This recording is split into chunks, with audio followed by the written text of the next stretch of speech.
We are standing here on holy ground, our hearts in awe of you, we bow down.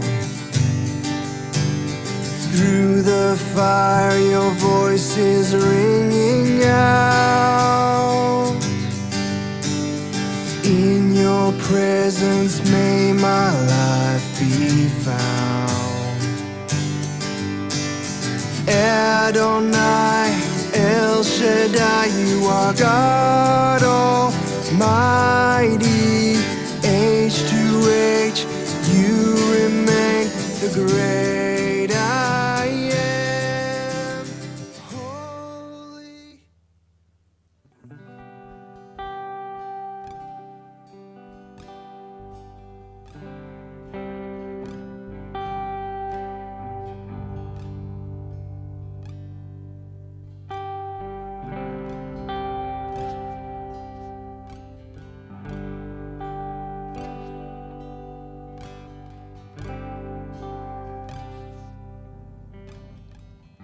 Kemanakah aku dapat pergi, menjauhi rohmu yang suci, kau sahabat, dan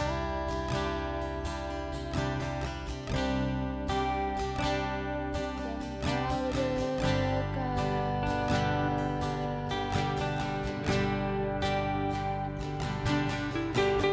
Bahkan seluruh pengabdianku bisa membalas kesetiaanmu, sungguh mulia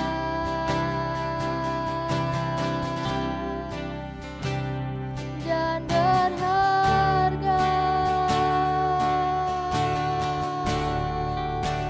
Sungguh besar pengorbananmu bagiku, terlalu dalam untuk dimengerti. Sungguh besar, sungguh indah yang kau pikirkan tentangku, tak terselami bagiku. Sungguh indah.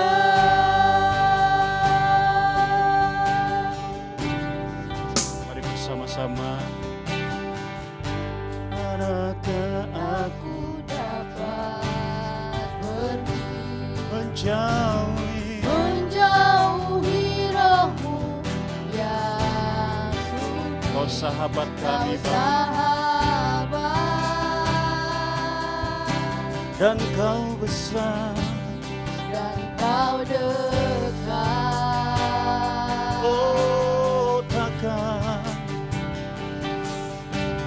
Maka seluruh tak pengabdianmu bisa tak bisa membalas bersama-sama. kesetiaanmu, sungguh mulia Oh, dan berharga.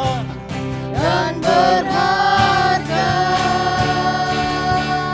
Oh, oh, Sungguh besar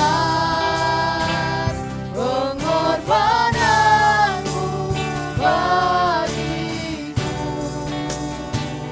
terlalu dalam untuk dimengerti. sungguh besar.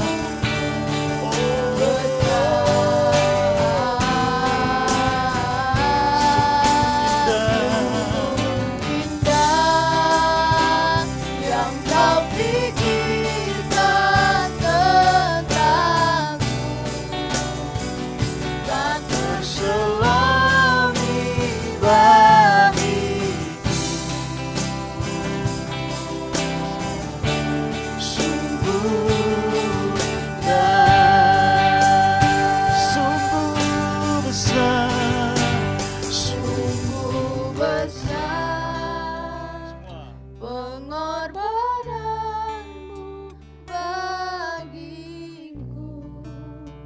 terlalu dalam untuk dimengerti. Sungguh besar, sungguh indah yang kau pikirkan tentangku, tak terselami bagiku. Oh, sungguh indah,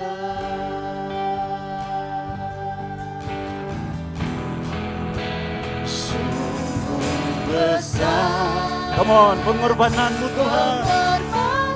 Mari katakan dengan hatimu, terlalu dalam untuk dimengerti. sungguh besar, sungguh besar. Oh, sungguh indah yang kau pikirkan Tentangku tak selami bagiku.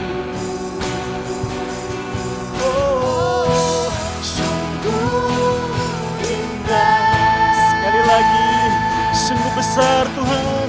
Oh, sungguh besar pengorbananmu bagiku, terlalu dalam untuk dimengerti. Akan susah, sungguh besar dan sungguh indah, sungguh indah yang kau pikirkan tentangku tak terselami bagiku. Sungguh indah, sungguh indah, sungguh indah. Oh, sungguh indah.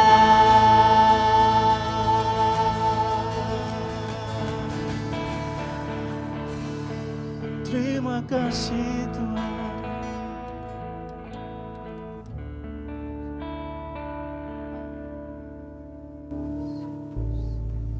Bapak, kami mengucap syukur Tuhan pada pagi hari ini Tuhan. Sungguh indah benar Bapak.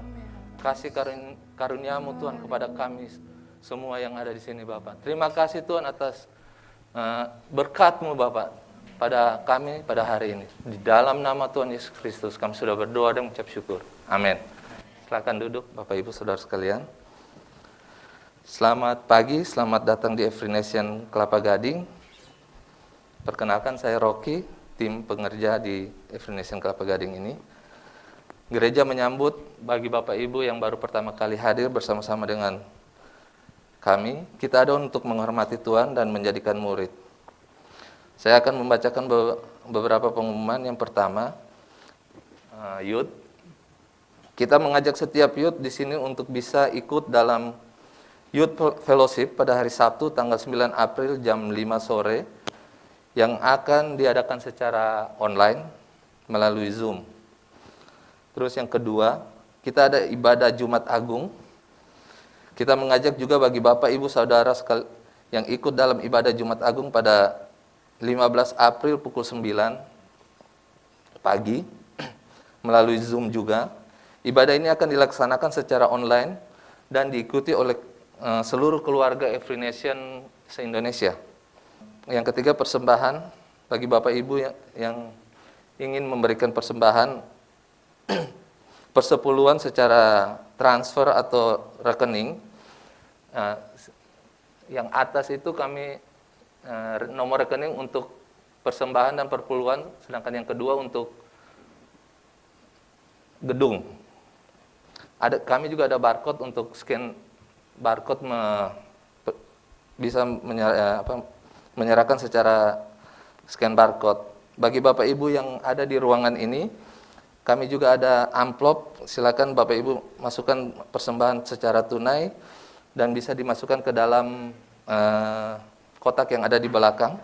Saya akan membacakan ayat persembahan yang terdapat di Amsal 3 ayat 9 dan 10. Saya bacakan. Muliakanlah Tuhan dengan hartamu dan dengan hasil pertama dari segala penghasilanmu. Maka lumbung-lumbungmu akan diisi penuh sampai melimpah-limpah, dan bejana pemerahanmu akan meluap dengan air buah anggurnya. Baik, kami berdoa. Terima kasih Tuhan atas kesempatan pada pagi hari ini kami memberi Tuhan.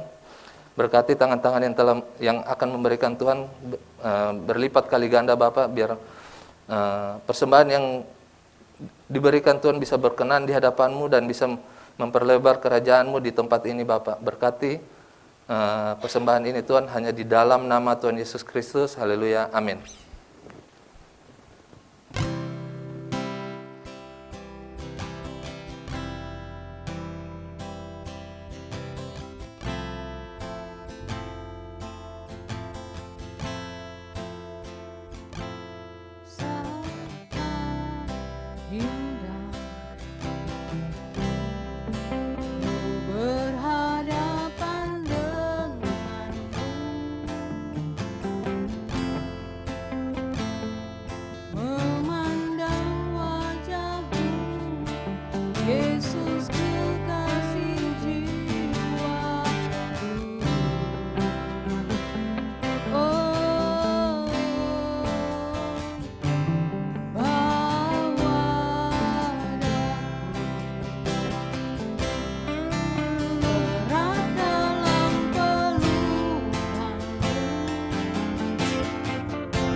Sama katakan hadirat-Mu, hadirat-Mu Tuhan,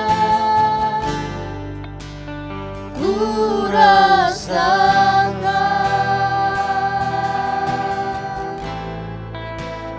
kekudusan-Mu Bapa.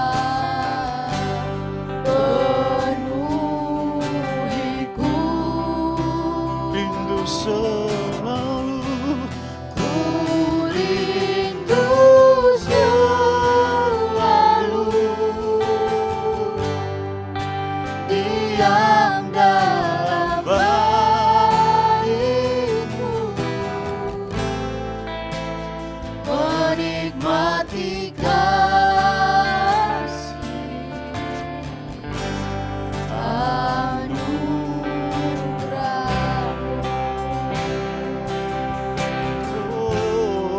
saat indah, saat ku berhadapan denganmu. Mari pandang wajahnya, memandang wajah-Mu Yesus, Yesus kekasih jiwa, dan bawa kami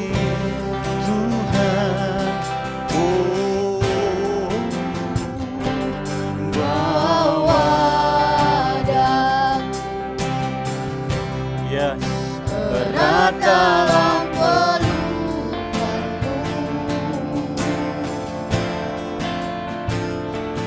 menikmati kasih dan indahnya. Sekali lagi kita bangkit berdiri, katakan hadirat-Mu, hadirat-Mu Tuhan.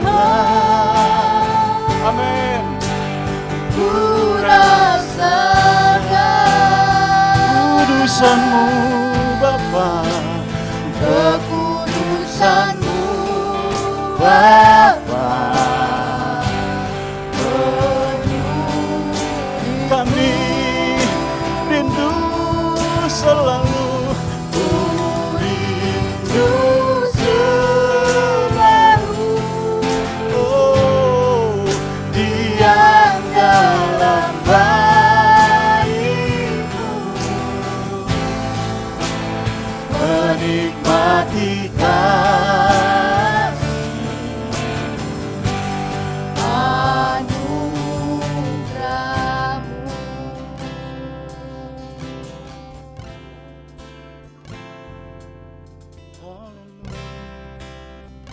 Demikian firman Tuhan katakan, pujilah Tuhan hai jiwaku. Dari Daud, pujilah Tuhan hai jiwaku. Pujilah namanya yang kudus, hai segenap batinku. Pujilah Tuhan hai jiwaku, dan janganlah lupakan kebaikannya. Dia yang mengampuni segala kesalahanmu, yang menyembuhkan segala penyakitmu. Dia yang menebus hidupmu dari lubang kubur, yang memahkotai engkau dengan kasih setia dan rahmat. Dia yang memuaskan hasratmu dengan kebaikan, sehingga masa mudamu menjadi baru seperti pada burung Raja Wali. Biar kita mau katakan ini di dalam Tuhan. Bapa, Engkau luar biasa pagi hari ini Tuhan. Kami mau seperti burung Raja Wali Tuhan, ada di dalam hadirat-Mu Bapa. Ini yang menjadi kerinduan kami hari-hari ini. Karena siapakah kami ini Tuhan? Biar Engkau perkenankan kami Bapa untuk menikmati Engkau. Karena hanya di dalam hadirat-Mu Tuhan ada kekuatan, ada kesembuhan yang Kau beri Bapa, ada kelepasan, ada pengampunan, ada kekuatan baru yang Kau beri. Haleluya. Mari sambil mengangkat tanganmu, katakan di hadapan Tuhan, hadirat-Mu Tuhan, Yes, Lord. ku rasakan kekudusan-Mu Bapa, kekudusan-Mu Bapa. Mari penuhi kami Tuhan. Oh, penuhi Yesus. Rindu selalu Diam dalam bait-Mu, diam dalam bait-Mu. mari menikmati kan karena anugerah-Mu Tuhan. Oh, hadirat-Mu, hadirat-Mu Tuhan, ku rasakan. Yes Lord, kekudusan-Mu Bapa, katakan penuhiku,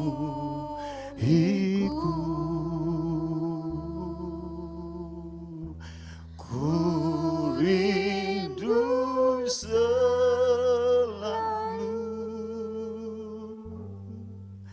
diam dalam bait-Mu, menikmati kasih. Mari nikmati hadirat-Nya. Oh, hadirat-Mu Tuhan, hadirat-Mu Tuhan, ku rasakan dalam kekudusan-Mu Yesus, kekudusan-Mu. Lebih keras serukan, penuhi. Oh, ku rindu selalu diam dalam Yes. bait-Mu. menikmati kasih.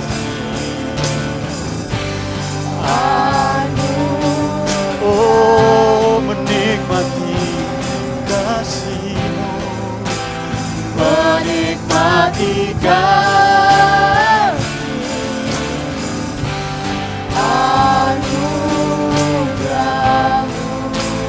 Sekali lagi kami menikmati Tuhan. Oh, menikmati kasih bersama-sama. Anugerah-Mu. Haleluya. Mari bersyukur di hadapannya sebab Dia baik. Bahwasanya untuk selama-lamanya kasih setiamu Tuhan. Oh, Jesus, layak ditinggikan, yang layak diagungkan. Mari bersorak bagi Tuhan kita yang hidup. Haleluya. Yes, haleluya. Amin. Berikan sorak-sorai kepada Tuhan Allah kita. Tuhan, Engkau baik. Katakan, Yesus, Engkau baik. Yesus, Engkau baik dalam hidup kami. Tuhan, biar namamu saja yang dimuliakan. Biar hari ini seluruh umatmu memuji dan memuliakan namamu Tuhan. Berikan kemuliaan kepada Allah kita. Katakan pujian kepada Dia. Katakan, Yesus, Engkau Allah yang baik. Amin. Tuhan, firman-Mu mengatakan, sebab lebih baik satu hari di dalam pelataran-Mu daripada 1000 hari di kemah-kemah orang fasik. Amin. Mari kita katakan sama-sama, Tuhan, aku senang di dalam hadirat-Mu. Tuhan, aku ingin selalu ada bersamamu. Lebih baik daripada 1000 hari di kemah orang fasik. Kami bersyukur Tuhan atas kebaikan-Mu pada pagi hari ini. Haleluya. Haleluya. Berikan sekali kemuliaan kepada Allah kita. Amin. Katakan, Yesus baik. Katakan sebelah kiri kanan saudara. Katakan, Yesus baik. Jesus is good. Amin. Jesus is so good. Amin. Amin. Silakan duduk Bapak Ibu Saudara. Wow, kita hari ini mengalami kebaikan Tuhan. Amin. Hadirat Tuhan akan terus mengubah kehidupan kita. Amin. Sekali lagi saya ucapkan selamat datang kepada Bapak Ibu Saudara di Gereja Every Nation Kelapa Gading dan juga yang di rumah. Selamat datang yang melalui Zoom. Saudara diberkati Tuhan pada pagi hari ini. Amin. Baik, Saudara, kita siap mendengarkan firman Tuhan pada pagi hari ini. Kita masih ada di seri Trustworthy. Ya, hari ini masuk ke dalam minggu yang ketiga dari seri Trustworthy ini. Ya, Saudara siap dengan Alkitab Saudara? Bapak Ibu Saudara yang membutuhkan Alkitab, kita sediakan di belakang. Saudara bisa pinjam Alkitab, bisa ambil dulu bagi yang membutuhkan Alkitab. Saya dorong Saudara untuk buka Alkitab ya dalam setiap ibadah, mendengarkan khotbah, yang di rumah juga. Saudara pegang Alkitab Saudara dan kita siapkan Alkitab untuk kita biasakan membuka Alkitab kita. Amin. Saudara, sebelum saya memulai firman Tuhan pada pagi hari ini, minggu ini saya dan Sharon dikejutkan suatu berita sukacita. Ya, kita akan mendengarkan sebentar kesaksian dari saudara kita, dari Ibu Lia. Untuk itu saya undang Ibu Lia untuk maju ke depan, berikan kemuliaan pada Allah kita. Mari silakan Ibu Lia. Terima kasih Pastor Raswan. Saya benar-benar bersyukur bisa berdiri di sini memberikan real testimoni ya. Yang terjadi sama anak saya. Jadi anak saya ini didiagnosa hidrokel. Buat itu tahun 2018 waktu anak saya umur 2 tahun. Buat yang nggak tahu hidrokel itu adalah dari katanya hidro ya air, itu ada air di testis, di dalam testisnya gitu loh. Jadi yang membuat ukuran testisnya itu besar sebelah. Itu sudah di USG dan memang ada cairan di kiri dan kanan. Itu biasanya memang terserap oleh air kalau untuk anak-anak yang di bawah umur 2 tahun.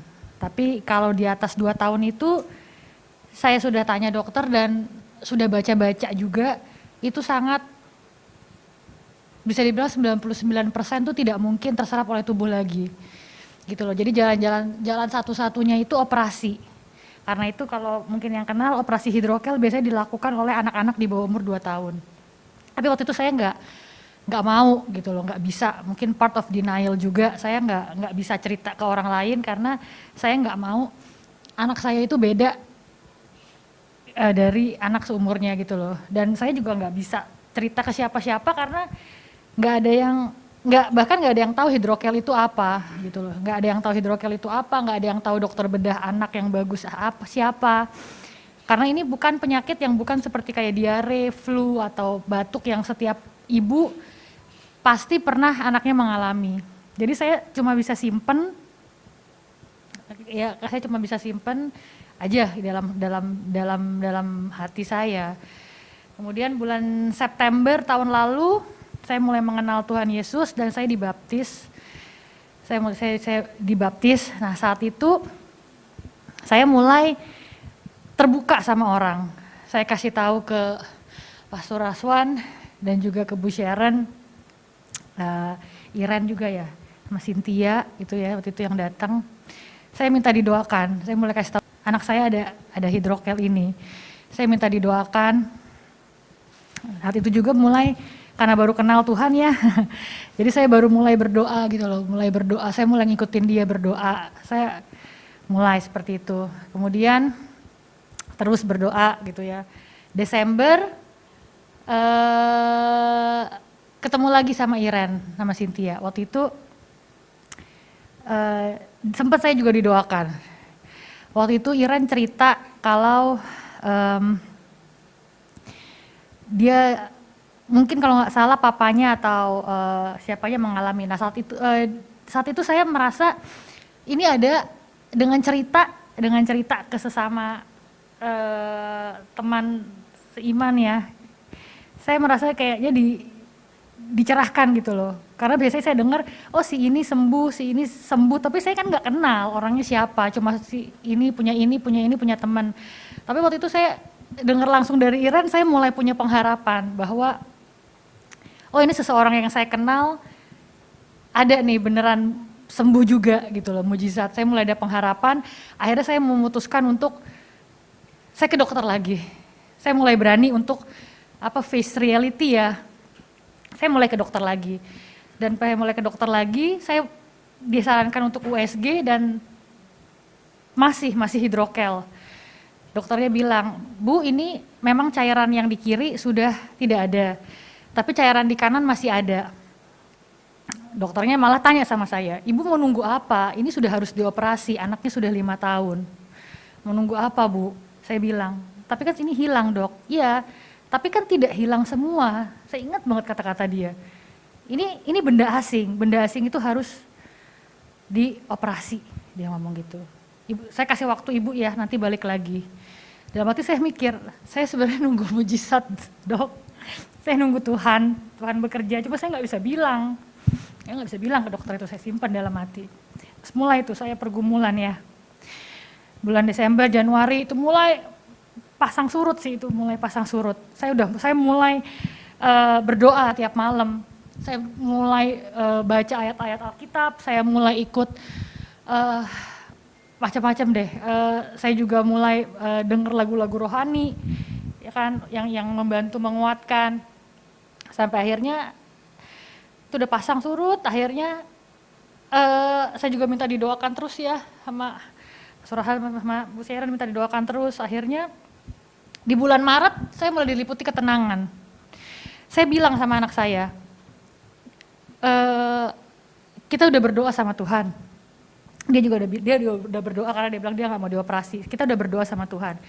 Kita serahkan sama Tuhan. Mungkin jalannya nggak hanya lewat kesembuhan. Bisa aja jalannya adalah lewat operasi. Kita diberikan dokter bedah yang terbaik. Kita nggak tahu jalan Tuhan seperti apa. Saya bilang, kita nggak boleh marah, kita nggak boleh kecewa. Kita sudah berdoa, yuk saya bilang sama anak saya kita jalan. Nah, berbekal keyakinan tersebut saya baru mulai browsing dokter bedah anak terbaik. Akhirnya saya ketemu, dokternya periksa, dia bilang USG lagi ya Bu. Saya waktu itu ke sana udah pikirannya operasi udah nggak apa-apa. Saya udah serahkan sama Tuhan, ya, pasti dia yang terbaik lah ya, apapun itu hasilnya. Akhirnya dokternya USG, dokter radiologinya bilang, Bu, ini cairannya berkurang setengah dan salurannya tertutup. Dia bilang, salurannya tertutup Bu. Ini salurannya ini yang dokter bedah anak mau tahu, ini tertutup Bu.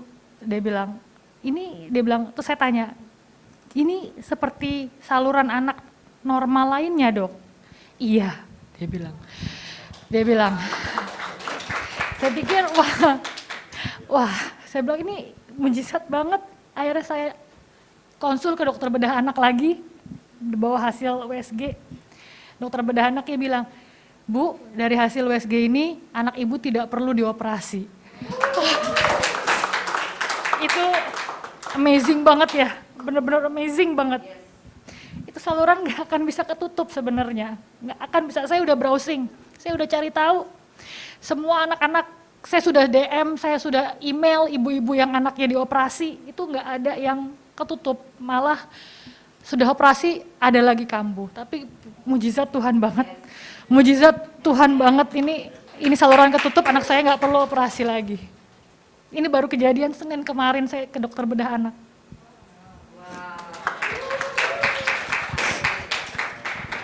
Oh, luar biasa, mari kita doain. Mari saudara kita bangkit berdiri, kita berdoa. Tuhan, kami ucap syukur untuk mujizat yang terjadi. Sungguh Tuhan, Engkau nyata bekerja. Dan tidak ada satupun yang sulit bagi Engkau Tuhan. Kami ucap syukur untuk iman Ibu Lia percaya kepada Tuhan Yesus Kristus. Kami tahu Tuhan, sekarang kami tahu Tuhan. Sekarang kami tahu Tuhan bahwa Engkau turut bekerja dalam segala sesuatu untuk mendatangkan kebaikan. Kami tahu Tuhan ini pekerjaan-Mu yang dahsyat dan luar biasa. Tuhan, aku berdoa mengurapi, memberkati keluarga Ibu Lia. Bahwa keluarga ini akan menjadi berkat Tuhan, menjadi saluran berkat. Keluarga yang Tuhan pakai untuk kerajaan-Mu Tuhan. Engkau berkati Ibu Lia berlimpah-limpah Tuhan. Apa yang menjadi kebutuhan kehidupannya, Tuhan yang mencukupi dan memberkatinya berlimpah-limpah. Terima kasih Bapak, Tuhan proteksi keluarga ini dan biarlah nama Yesus dimuliakan. Melalui kesaksian ini, kami percaya. Kami percaya Tuhan, bahwa Yesus Tuhan, Allah yang sanggup melakukan mujizat. Allah yang sanggup melakukan perkara yang mustahil. Karena Engkau spesial, Engkau Allah yang spesial untuk perkara-perkara yang mustahil Tuhan. Terima kasih Bapa di surga. Dalam nama Tuhan Yesus Kristus. Haleluya. Amin. Amin. Oke, silakan duduk Bapak Ibu Saudara. Wow, Tuhan dahsyat ya. Amin. Kita percaya, saudara, kalau saudara berdoa, ketahuilah doamu tidak sia-sia. Amin. Doa saudara tidak ada yang sia-sia. Baik saudara, kita masuk di dalam kitab Yesaya kembali pada pagi hari ini. Minggu lalu kita masuk di Yesaya pasal kedua. Lalu sekarang kita akan masuk, sebelum kita masuk ke Yesaya 6 ya. Jadi Tuhan, karena begitu besarnya cintanya kasih Tuhan ya kepada kita. Nah minggu lalu, ya next slide, minggu pertama kita sudah Yesaya pasal kedua tentang keselamatan ya dari Tuhan. Lalu minggu kedua kemarin Yesaya 2 juga tentang cintanya Tuhan kepada kita, God's passion. Minggu ini kita masuk kepada God's holiness ya, atau saya beri judul dipisahkan dari dunia. Nah saudara, bukti dari cintanya Tuhan, bukti dari kasihnya Tuhan. Tuhan memberikan janji ini kepada Yesaya dan Tuhan genapi, yaitu di Yesaya pasal 7 ayat 14. Yang Tuhan berikan janji ini melalui Nabi Yesaya. Sebab itu Tuhan sendirilah yang akan memberikan kepadamu suatu pertanda. Ya, apa pertandanya? Sesungguhnya seorang perempuan muda mengandung dan akan melahirkan seorang anak laki-laki, dan ia akan menamakan dia siapa? Immanuel, artinya Allah beserta kita. Dijanjikan oleh Allah Bapa, oleh Tuhan 750 tahun sebelumnya, 7 abad sebelumnya, firman ini sudah ada, diberikan melalui Yesaya. Dan kemudian Yesaya 9 ayat kelima, seorang anak telah lahir untuk kita, seorang putra telah diberikan untuk kita, lambang pemerintahan ada di atas bahunya, dan namanya disebut orang penasihat ajaib, Allah yang perkasa, Bapa yang kekal, Raja damai. 750 tahun sebelum kelahiran Yesus, firman ini telah diberikan. Bukti kasih setianya Tuhan. Tidak akan meninggalkan umatnya yang dikasihinya. Amin. Dan terbukti 700 tahun kemudian Yesus datang, Allah datang menjadi manusia. Yesus Tuhan tidak hanya memberikan janji, tapi dia juga datang membuktikan cintanya, kasihnya kepada umat manusia. Amin. Pagi ini kita masuk ke Yesaya 6, mari kita buka, silakan buka Alkitab saudara. Saya beri judul dipisahkan dari dunia. Ya. Yesaya 6 ayat pertama mengatakan, dalam tahun matinya Raja Uzia, aku melihat Tuhan duduk di atas tahta yang tinggi dan menjulang, dan ujung jubahnya memenuhi bait suci. Saudara, dikatakan di sini dalam tahun matinya Raja Uzia, disinilah ya permulaan pelayanan dari Yesaya. Ketika ia mengalami perjumpaan dengan Tuhan, di mana mulainya pada saat Raja Uzia mati. Nah, kita mau coba lebih dalam lagi ya. Kenapa harus ditulis pada tahun matinya Raja Uzia? Siapakah Raja Uzia itu? Siapakah Raja Uzia? Mari kita lihat 2 Tawarik 26 ayat 16. Setelah ia menjadi kuat, siapakah ia itu? Yaitu Raja Uzia. Ya. Ia menjadi apa dikatakan situ? Tinggi hati. Sehingga ia melakukan hal yang merusak. Ia berubah setia. Nah, kalau ada kata-kata berubah setia, ini berarti gimana? Tadinya setia, kemudian berubah hatinya menjadi tidak setia. Ya, kalau konteks ayat ini ya. Berubah setia kepada Tuhan Allahnya dan memasuki bait Tuhan untuk membakar ukupan di atas mezbah pembakaran ukupan. Nah, jadi siapakah Uzia ini? Nah, saya sengaja nggak tampilkan semua, nggak cukup waktunya. Nanti saudara bisa baca sendiri 2 Tawarik 26. Raja Uzia adalah raja yang paling lama sepanjang sejarah kerajaan Yehuda. Dia memerintah sepanjang 52 tahun. 52 tahun itu lama, saudara. Lama ya. Presiden Soeharto aja berapa tahun? 32 tahun ya. Ini 52 tahun. Ya, 52 tahun itu lama, setengah abad. Karena begitu lama dia memerintah. Kenapa dia bisa lama memerintah? Karena dia adalah seorang raja yang sangat kuat. Dia memiliki pasukan pahlawan, dikatakan pahlawan gagah perkasa itu sebanyak 375.000 plus 2.600 pimpinan. Jadi sekitar 370.000 sekian atau 378.000 sekian. Bukan pasukan ece-ece. Pasukan yang gagah perkasa dikatakan. Kalau perang itu semua tetangga-tetangga kerajaan tetangga itu takut kepada Raja Uzia. Sehingga Raja Uzia ini dikaruniai oleh Tuhan ya kekayaan yang luar biasa. Raja yang sangat kaya, raja yang sangat ditakuti oleh tetangga bangsa-bangsa lain, oleh rakyatnya juga. Rakyatnya hidup sangat makmur, sejahtera, sangat berkelimpahan. Ya, karena raja ini berkuasa, tidak ada berani bangsa yang melawan dari kerajaan ini, sehingga sangat makmur kerajaan yang dipimpin oleh Raja Uzia, yaitu kerajaan Yehuda. Raja Uzia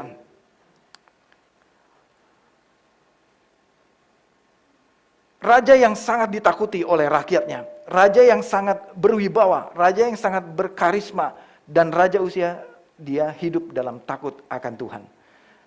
Ya, namun tadi di akhir hidupnya dia berubah setia. Apa yang menyebabkan dia berubah setia? Karena dia mengambil sendiri ukupan, membakar ukupan itu kepada Tuhan. Dia melanggar kekudusan Tuhan. Harusnya imam yang melakukan itu, tapi dia langgar itu. Karena posisinya, karena jabatannya, karena kekayaannya, karena semuanya dia sudah di atas angin. Dia sudah begitu berkuasa sehingga dia lupa. Dia jatuh dalam dosa, tinggi hati, angkuh, kesombongan. Ya, dia tidak bisa menghormati orang lain, sekalipun imam ditabrak sama dia imam. Ya, dia lakukan sendiri. Dalam tahun matinya Raja Uzia, ya, seorang raja yang begitu berkuasa, dalam tahun itu mati rajanya. Sebuah bangsa ya, yang rajanya begitu kuat. By the way, arti nama Uzia ini adalah Yahweh, kekuatanku. Ya, Yahweh, kekuatanku. Jadi memang Raja Uzia ini raja yang kuat, gagah, berani, raja yang disegani. Nah, raja yang begitu berkuasa ini di tahun itu mati. Nah, berarti menimbulkan insecure, menimbulkan ketegangan, menimbulkan kekhawatiran di hati rakyat. kalau rajanya mati, jangan-jangan kerajaan kita bisa diserbu oleh musuh-musuh. Mereka takut semua kehilangan pemimpin ini. Nah, saudara, di dalam masa-masa kehilangan inilah, di dalam masa-masa Raja Uzia ini jatuh, sehingga bangsa Yehuda, kerajaan Yehuda tidak punya lagi pegangan yang selama ini dia bergantung kepada Raja Uzia. Siapa lagi yang bisa dipegang? Ya, raja, apakah anaknya pun mereka ragu. Ya, apakah sekuat bapaknya? Nah, di dalam masa-masa inilah Tuhan menampakkan dirinya. Tuhan berjumpa dengan nabinya, yaitu Yesaya. Di saat-saat pengharapan hilang, di saat-saat kegalauan terjadi, di saat-saat rakyat menjadi tidak nyaman, tidak aman, dan ketakutan karena penjaganya hilang, penjaganya mati. Disitulah Tuhan hadir, menampakkan diri kepada Yesaya. Dan dikatakan, ketika Tuhan hadir, Yesaya melihat Tuhan duduk di atas tahta yang tinggi. Ya, duduk di atas tahta yang tinggi. Jadi Yesaya ini sungguh-sungguh melihat Tuhan Yahweh duduk di atas tahta yang begitu tinggi. Ya, dikatakan menjulang tinggi. Dan bukan hanya tinggi, jubah kerajaannya itu turun sampai ke bawah. Turun sampai ke bawah, bahkan sampai memenuhi bait suci. Begitu megahnya yang Yesaya lihat. Penampakan dia sungguh-sungguh melihat Allah. Dia melihat Tuhan. Penampakan apakah ini? Apa yang Tuhan berusaha kasih tahu kepada bangsa Israel? Saudara, di saat raja yang begitu dihormati runtuh, Tuhan memperlihatkan diri sang raja yang sejati, yaitu Tuhan Yahweh, Allah Israel, Allah segala umat manusia, raja segala raja, yang menjulang tinggi tahtanya. Tuhan mau kasih tahu bahwa tahtaku itu lebih jauh, lebih tinggi dari tahtanya Uzia. Tuhan mau kasih tahu kepada Israel, kamu gak usah khawatir kehilangan Uzia. Aku ini jauh lebih tinggi, jauh lebih perkasa, jauh lebih kuat dari rajamu Uzia. Tahtanya menjulang tinggi. Dan jubahnya begitu panjang jatuh sampai kepada pelataran bait suci, memenuhi bait suci. Ini Tuhan menampakkan kepada Israel, Allah lah yang patut, yang pantas untuk dipercaya, bukan Raja Uzia. Amin. Maka kita beri tema dalam seri ini, trustworthy. Berhenti percaya kepada Raja Uzia. Sandarkanlah, trust, percayalah hanya kepada Tuhan saja. Itu yang Tuhan mau coba kasih tahu kepada umat Israel. Dalam perjumpaan yang luar biasa ini, Tuhan izinkan Yesaya melihat tahta Allah. Saudara, kalau kita yang melihat tahta Allah, saya percaya nggak ada yang sanggup juga kita melihat. Kita pasti tersungkur juga. Bayangkan melihat tahta Allah, Sang Pencipta. Yesaya diizinkan Tuhan untuk melihat tahtanya. Yang pasti lebih berkuasa, lebih kuat daripada tahta Raja Uzia. Amin.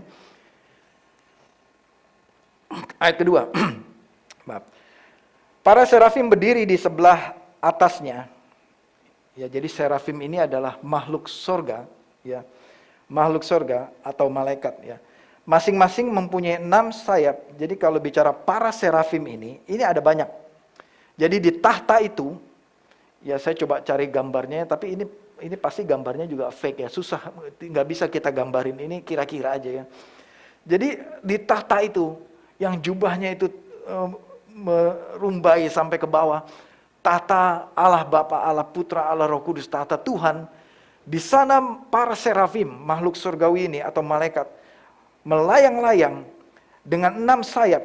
2 sayap itu menutupi bagian muka, ya, dan 2 sayap dipakai untuk menutupi kaki, dan 2 sayap lagi dipakai untuk melayang-layang. Dan kalau dikatakan para serafim, mungkin ini banyak, kita nggak tahu jumlahnya berapa.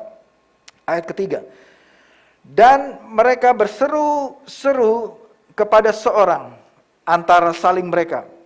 Seperti tadi kita nyanyikan, Kudus, Kudus, Kuduslah Tuhan semesta alam, seluruh bumi penuh kemuliaannya.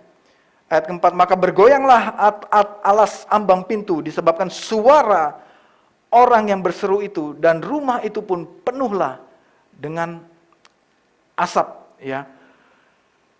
Saat mereka berkata-kata, Kudus, Kudus, Kuduslah Tuhan, semua seisi surga bergoncang, bergoyang, penuhlah dengan asap kemuliaan Tuhan. Mereka saling menyapa, saling berseru, berbalas-balasan satu dengan yang lain, bahwa Allah yang kita sembah ini adalah Yahweh, yang kita sembah ini adalah Yahweh yang kudus. Tuhan semesta alam, artinya Tuhan yang menciptakan alam semesta ini. Semua ada karena Dia. Dan biarlah seluruh bumi penuh dengan kemuliaannya. Akan terjadi, saudara, seluruh bumi akan penuh dengan kemuliaannya. Saat malaikat, makhluk surga berseru, Kudus, Kudus, Kuduslah Tuhan. Di sini kita dapat gambaran bahwa Allah kita sungguh Allah yang kudus. Sungguh Allah yang perkasa, yang tidak ada tandingannya. Bicara kekudusan Allah, ya, ini yang akan menjadi pokok pemberitaan kita pada pagi hari ini. Seperti kita nyanyikan kudus, kudus, kuduslah Tuhan. Karena Allah begitu kudus, saudara. Dia, semua yang datang kepada Dia harus kudus. Semua yang tidak kudus tidak akan ada yang bisa bertahan di dalam hadirat-Nya yang kudus. Nah, kata-kata kekudusan atau kudus, ya, kata-kata kekudusan Allah, yaitu bagaimana kita hidup kudus. Ya, ini saudara bisa catat. Yang pertama, bagaimana kita hidup dalam kekudusan Allah. Yang pertama, kata-kata kudus itu adalah artinya dipisahkan dari dunia. Itulah yang menjadi judul khotbah kita pada pagi hari ini. Artinya itu dipanggil keluar, ditarik keluar, dipisahkan, ya, untuk tujuan Tuhan, untuk agendanya Tuhan, untuk kita beribadah dan bergantung sepenuhnya kepada Tuhan, untuk kita menyerahkan sepenuh hidup kita hanya kepada Tuhan. 2 Korintus 6 ayat 17. Sebab itu, keluarlah kamu dari antara mereka, dan pisahkanlah dirimu dari mereka, firman Tuhan, dan janganlah menjamah apa yang najis, maka aku akan menerima kamu. Saudara, firman Tuhan mengatakan sebab itu, kalau sekali lagi saudara ya, kalau ada kata-kata lah, ya, kalau ada lah di ujungnya itu artinya apa? Itu perintah, ya. Ini pelajaran buat kita semua. Kalau ada lah itu perintah, ya. Berarti di sini katakan keluarlah. Artinya apa ini? Perintah Tuhan kepada kita untuk kita lakukan, kita keluar. Ya, ini bukan himbauan, pakailah masker atau dan lain sebagainya. Ini bukan, ini perintah. Perintah yang urgent gitu ya. Perintah yang segera keluar. Ya, kalau saya dulu waktu di kantor suka ada namanya tuh fire drill. Ya, mungkin saudara ada yang pernah mengalami itu. Kalau di gedung tinggi itu ada dadakan ya, dadakan dan skenario yang tidak diberitahu kepada penghuni gedung yang disebut fire drill. Jadi secara mendadak ya pihak pengelola gedung akan bunyikan alarm gedung. Nah, pada saat pertama kali alarm itu dibunyikan, semua aktivitas kantor itu harus berhenti dan kita harus keluar. Lewat tangga, nggak boleh lewat lift. Lewat tangga, lagi nelpon, lagi kerja, lagi apa, itu harus berhenti dan harus keluar. Nah, itu dihitung detiknya, mulai dari alarm pertama bunyi sampai kita bertemu di titik temu ya, titik evakuasi, seluruh penghuni gedung itu keluar, itu dihitung. Ya, lalu ada tim men-sweeping gedung itu, udah kosong atau belum. Nah, itu dihitung berapa menit. Itu dilaporkan ya, dilaporkan kepada pihak berwenang untuk dicatat bahwa ini sudah melakukan uji coba kebakaran dan dicatat berapa detik, berapa penghuni yang keluar, berapa tersisa dan berapa menit mengosongkan gedung itu, ya. Jadi harus keluar. Itu kalau ada fire drill itu perintah, ya bukan himbauan, harus keluar. Ya, ini saya ambil contoh aja. Jadi firman Tuhan mengatakan, sebab itu keluarlah kamu. Ya, keluarlah Jangan diam di situ. Keluar dari apa? Keluar dari antara mereka. Siapakah mereka itu? Mereka yang tinggal di dalam dosa. Pisahkanlah dirimu. Pisahkan dirimu dari orang-orang, dari kumpulan-kumpulan orang berdosa. Ya, firman Tuhan katakan, dan janganlah, adalah lagi di sini. Artinya apa? Ini perintah. Jangan sekali-kali engkau menjamah ya apa yang najis. Maka aku akan menerima kamu. Kebalikannya, kalau saudara nggak keluar, kalau saudara tidak memisahkan diri, kalau saudara menjamahnya, ini kebalikannya, maka apa hasilnya? Ya Tuhan akan menolak, begitu. Kalau saudara mau diterima oleh Tuhan, keluarlah. Pisahkanlah. Janganlah menjamah apa yang najis. Nah, pemisahan ini artinya saya ambil contoh biar kita gampang mengertinya. Ini ada satu piring. Ya. Piring ini dikhususkan ya untuk Presiden Amerika Serikat, ya. Piring ini spesial, ya. Ini kata-kata pemisahan itu artinya dikhususkan, ya. Artinya orang lain nggak boleh pakai, ya. Ini adalah piring hanya boleh dipakai oleh Presiden Amerika Serikat, sendoknya, piringnya, karena itu berlapis emas, ya, berlapis emas. Dan ada piring-piring lain itu disediakan juga, dikhususkan, disiapkan, dipisahkan untuk tamu kenegaraan. Nggak boleh kita pakai makan di food court, itu nggak boleh pakai ini. Ya, itu piring akan disimpan di lemari yang dijaga ketat. Mau coba-coba pinjam, nggak bakal dikasih, saudara. Nggak bakal bisa kita pakai, pengennya coba piringnya presiden gitu. Nggak bisa, saudara.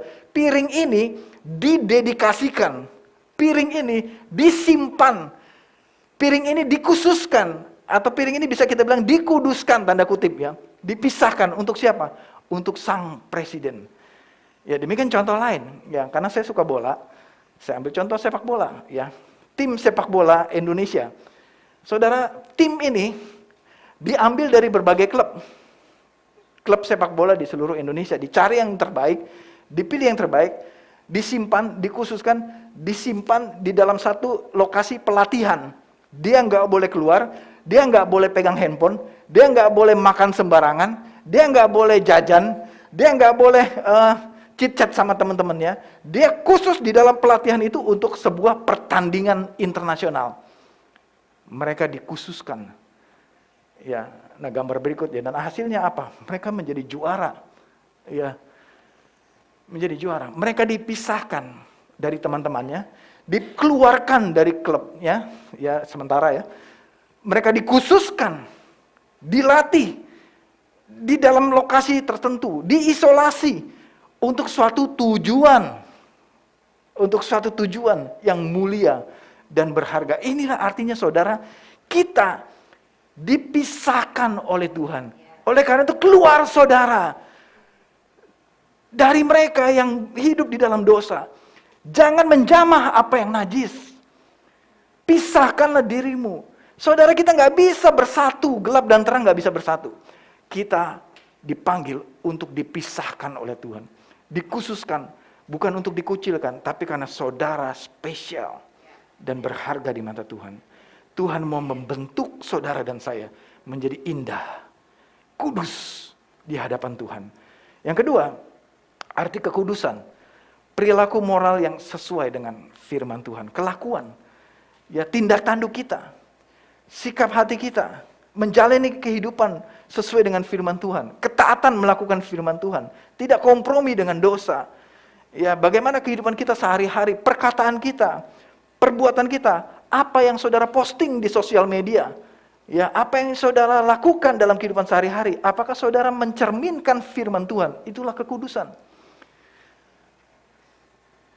1 Petrus 1 ayat 15 sampai 16. Tetapi hendaklah kamu menjadi kudus. Ya.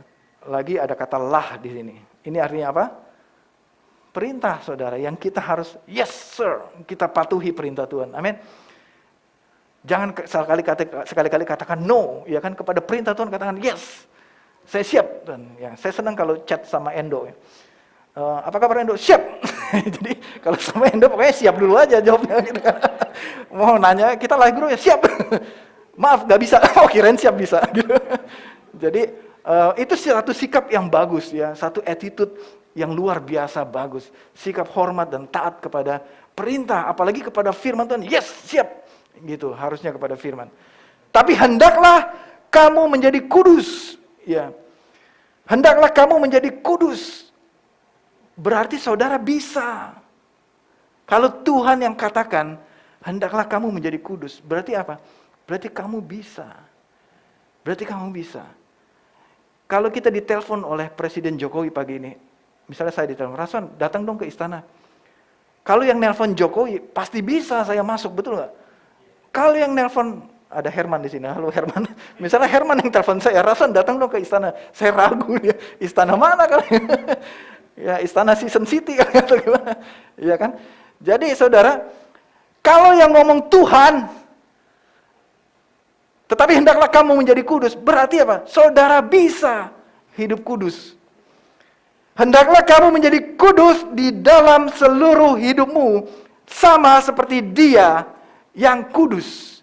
Karena Allah begitu kudus, tidak akan ada hal-hal yang tidak kudus yang sanggup bertahan di dalam hadiratnya. Karena itu kita harus kudus. Supaya bisa bersama-sama dengan Dia. Saudara dan saya harus dan pasti bisa hidup kudus di dalam Tuhan. Dari perilaku kita. Ya, hendaklah kamu hidup kudus di dalam seluruh hidupmu, sama seperti Dia yang kudus, yang telah memanggil kamu. Yang telah memanggil kamu, sebab ada tertulis. Ini harus kita hafal nih, ayat 17 ini, ayat 16 ini. Kuduslah kamu, sebab aku kudus. Hendaklah ayat ini terus terngiang-ngiang dalam pikiran kita. Tertancap di dalam hati kita. Selalu kita ingat, kuduslah kamu, sebab aku kudus. Kalau Tuhan bilang kuduslah kamu, itu adalah perintah yang tidak bisa saudara tawar-tawar. Kuduslah kamu, sebab aku kudus. Saudara, kekudusan Tuhan bukan kita yang atur. Tuhan memang sudah kudus. Kita nggak bisa atur, atau kita yang menakar standar kekudusan Tuhan. Itu bukan dari kita. Amin. Standar kekudusan Tuhan itu sudah dari Tuhan. Kita nggak bisa tawar, kita nggak bisa atur Tuhan. Ini bolehlah Tuhan lah, gitu. Udahlah, cincai lah, begini bisa lah, nggak apa-apa ini, gitu. Nggak bisa kita atur Tuhan. Tuhan sudah punya standar kekudusan. Ya, yes or no, mau kudus atau tidak. Kalau mau bersama dengan Tuhan, hiduplah dalam kekudusan. Kuduslah kamu, sebab aku kudus. Saudara, arti dipisahkan dari dunia. Yang dimaksud dunia ini bukanlah tempat tinggal kita di bumi ini. Ya, kalau kita sudah pisah dari bumi ini, ya pindah alam, bukan di sini lagi kan. Jadi, yang dimaksud dunia ini dipisahkan dari dunia ini adalah dosa. Ya, perhambaan dengan roh jahat, dengan iblis. Karena kita ini lahir dari benih ilahi, bukan dari benih dosa. Oleh karena itu jangan sekali-kali lagi bermain-main dengan iblis, roh jahat, dengan dosa. Jangan sekali-kali lagi menjamah apa yang najis. Bicara dunia bukanlah juga pekerjaan kita, perusahaan kita, bisnis, keluarga, bukan. Kita harus berprestasi dan hidup di dalamnya. Ya, menghidupi bisnis kita sehari-hari. Namun yang dimaksud Tuhan, yang dimaksud firman ini, dunia di sini adalah kelakuan, hidup berdosa, kehidupan, pikiran, ya, sikap hati kita terhadap Tuhan. Apakah kita menyimpang, menduakan Tuhan atau tidak? Ya, jadi mari kita pisahkan diri kita dari segala carut marut dosa, ya, dari segala hiruk pikuk dosa, dari segala perbudakan dosa. Keluarlah saudara dari situ. Keluarlah, itu berarti keputusan kita. Ya, itu keputusan kita. Kalau ada saudara, aduh saya nggak berdaya, gimana dong? Saudara yang harus putuskan. Nanti Tuhan beri saudara kekuatan. Saudara pasti bisa keluar dari dosa. Amin. Saudara, kita lanjut ya, terakhir ya, ayat kelima. Setelah waktu Yesaya berjumpa dengan Allah, dan dia melihat tahtanya, dan dia melihat juga malaikat serafim itu bernyanyi-nyanyi, kudus, kudus, kudus, kuduslah Tuhan semesta alam. Yesaya melihat semuanya itu, dan Yesaya merasakan semuanya bergoncang, dan ada asap kemuliaan Tuhan. Lalu Yesaya mulai merespon. Nah, apa respon Yesaya di sini dikatakan? Celakalah aku, celakalah aku binasa, kata Yesaya. Sebab aku ini seorang yang najis bibir, dan aku tinggal di tengah-tengah bangsa yang najis bibir. Namun mataku telah melihat Sang Raja, yakni Tuhan semesta alam. Saudara, bukan hanya bangsa Israel Yehuda saja yang tegar tengkuk, yang mendua hati, yang berdosa. Ternyata Yesaya pun merasakan. Yesaya pun mengakui. Ternyata Yesaya pun mengakui, saya juga berdosa. Saya juga hidup di kalangan bangsa yang najis bibir. Dan saya juga najis bibir. Yesaya mengakui keberadaannya tidak kudus. Yesaya mengakui juga keberadaannya berdosa. Padahal kita mendengar minggu-minggu lalu Yesaya begitu keras ya berbicara. Ya, ini kejadian ini bisa sebelum Yesaya masuk pelayanan tadi ya, sebelum Yesaya 1, Yesaya 2, Yesaya 3. Intinya adalah Yesaya hidup di tengah bangsa yang najis bibir, di tengah bangsa yang mendua hati, yang berdosa, yang berzina. Dan Yesaya begitu hatinya tergerak untuk memberitakan bangsa ini bertobatlah. Tapi ketika Yesaya masuk di dalam hadirat Tuhan, Yesaya pun menyadari, ternyata saya juga berdosa. Ini melambangkan apa, saudara? Ini seperti apa yang Paulus tulis kepada jemaat di Roma 3 ayat 23 dikatakan, karena semua orang telah berbuat dosa dan telah kehilangan kemuliaan Allah. Pengakuan Yesaya yang begitu jujur di hadapan Tuhan dan spontan Yesaya menyadari, aku juga celaka ini. Aku juga berdosa, aku juga najis. Itu sejalan atau inline atau sama dengan apa yang Paulus tulis di dalam Roma 3 ayat 23. Memang benar, semua manusia pada dasarnya semua manusia adalah berdosa. Jadi saudara tidak usah takut, tidak usah malu mengaku, tidak usah merasa terkucil. Kenapa saudara? Karena kita semua berdosa. Amin saudara.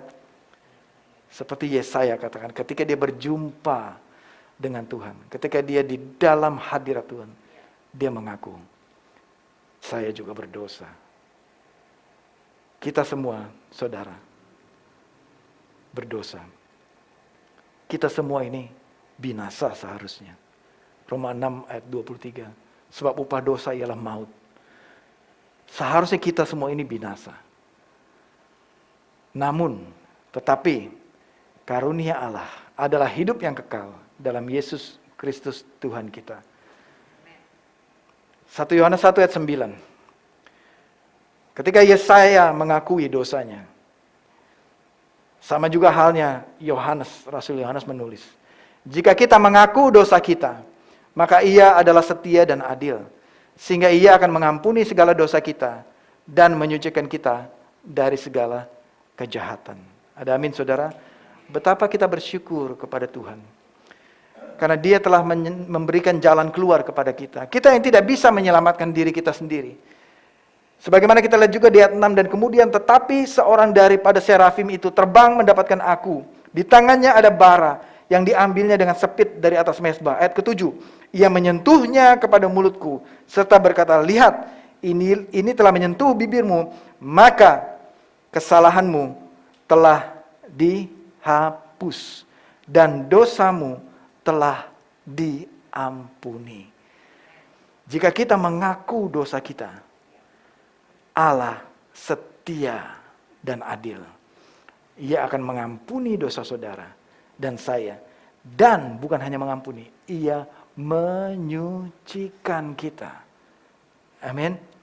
Sebagaimana Yesaya Dia bilang, saya berdosa, saya nggak bisa masuk hadirat Tuhan. Ini celaka nih, saya harusnya mati binasa. Tapi Tuhan kirim malaikatnya, menyentuh bibirnya, mengambil bara, menyentuh bibirnya. Dan dikatakan dengan ini, kamu diampuni dosamu.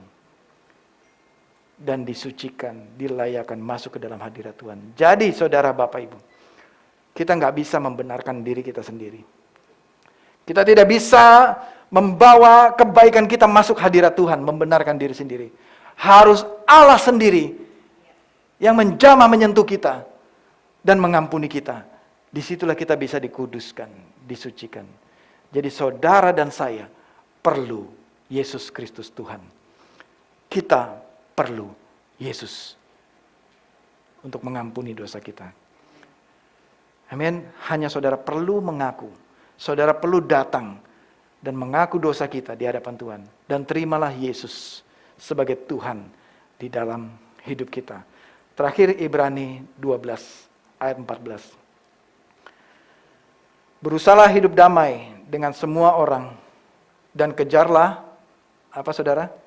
Kekudusan. Kejarlah kekudusan. Artinya apa? Ada usaha, ada effort, ada pekerja, ada keputusan, itu maksud saya. Ada keputusan untuk saudara mengejar kekudusan. Bagaimana itu mengejar kekudusan? Di sini dikatakan, dan sebab tanpa kekudusan, tidak seorang pun akan melihat Tuhan. Ini penting. Tanpa kekudusan, tidak ada seorang pun bisa melihat Tuhan. Apalagi berada di sorga. Karena di sorga itu tempat yang kudus. Oleh karena itu saudara dan saya perlu dikuduskan. Siapa yang bisa menguduskan kita? Hanya Tuhan Yesus Kristus. Amin saudara. Jadi terus bagaimana bisa saya hidup dalam kehidupan saya sehari-hari? Untuk saudara bisa hidup, bekerja di kantor, ibu rumah tangga, ya sebagai mahasiswa, di sekolah, sebagai pelajar. Hiduplah sesuai firman Tuhan. Hiduplah sesuai standar firman Tuhan. Bangunlah persekutuan pribadimu dengan Tuhan. Itu yang namanya kejar kekudusan. Bacalah firman Tuhan. Taatilah firman Tuhan. Dan lakukanlah firman Tuhan. Itulah namanya hidup mengejar kekudusan. Dan kekudusan itu adalah proses saudara semakin hari semakin disempurnakan. Amin. Mari kita tundukkan kepala kita. Sungguh besar pengorbananmu bagi kami Tuhan. Kau telah mati di kayu salib untuk menebus dosa kami, melayakkan kami dan mengampuni setiap dosa dan kesalahan kami. Pagi hari ini kami mau mengingat karya Kristus di kayu salib. Kami percaya bahwa bukan karena perbuatan baik kami diselamatkan. Tapi karena kasih karunia dari Tuhan kami Yesus Kristus yang telah mengorbankan dirimu di kayu salib bagi kami Tuhan. Saat ini kami mau melakukan perjamuan kudus ini sebagai peringatan akan Yesus Kristus Tuhan kami. Sebab apa yang telah kuteruskan kepadamu telah aku terima dari Tuhan, yaitu bahwa Tuhan Yesus pada malam waktu ia diserahkan, ia mengambil roti, dan sesudah itu ia mengucap syukur atasnya. Ia memecah-mecahkannya dan berkata, inilah tubuhku yang diserahkan bagi kamu. Perbuatlah ini menjadi peringatan akan aku. Mari saudara kita ambil roti perjamuan ini dalam nama Tuhan Yesus Kristus.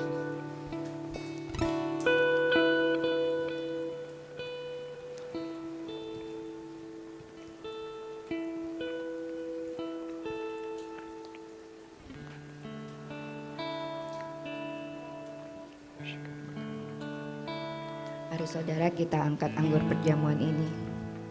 Tuhan terima kasih untuk darah-Mu. Amin. Terima kasih Tuhan, Engkau telah mati di kayu salib untuk kami semua. Amin. Terima kasih Tuhan untuk darah-Mu kami dilayakkan. Amin. Kami diterima, kami disucikan Tuhan. Amin. Kami disembuhkan Tuhan. Amin. Tuhan terima kasih Tuhan untuk darah-Mu yang tercurah bagi kami. Amin.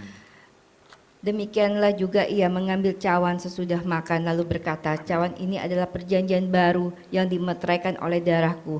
Perbuatlah ini setiap kali kamu meminumnya menjadi peringatan akan aku. Mari kita meminum bersama.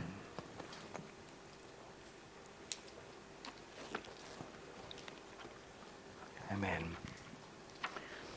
Amin. Tuhan, aku berdoa pada pagi hari ini. Jika ada jemaatmu yang sakit, baik yang di rumah juga, aku berdoa untuk kuasa kesembuhan. Biar kuasa dalam perjamuan kudus pada pagi hari ini, saat kami mengingat, memperingati kematian Yesus Kristus di kayu salib, ada kuasa kesembuhan terjadi. Kuasa kesembuhan terjadi. Apapun penyakit saudara, Tuhan sanggup untuk menyembuhkan saudara. Setiap sakit, penyakit, dan kelemahan saudara, Tuhan Yesus Allah penyembuh. Sembuhlah di dalam nama Tuhan Yesus Kristus. Haleluya. Amin. Saudara, mari kita akhiri ibadah kita pada pagi hari ini. Mari angkat tanganmu. Terimalah berkat dari Tuhan kita. Kasih karunia Allah Bapa dan Allah Putra dan Allah Roh Kudus dan damai sejahtera menyertai saudara selama-lamanya. Tuhan memberkati engkau dan melindungi engkau. Tuhan menyinari engkau dengan wajahnya dan memberikan engkau kasih karunia. Tuhan menghadapkan wajahnya kepadamu dan memberikan engkau damai sejahtera mulai hari ini sampai selama-lamanya, sampai Tuhan Yesus Kristus datang kedua kalinya. Dan semua jemaat yang menerima berkat ini katakan bersama saya, amin. Amin. Amin.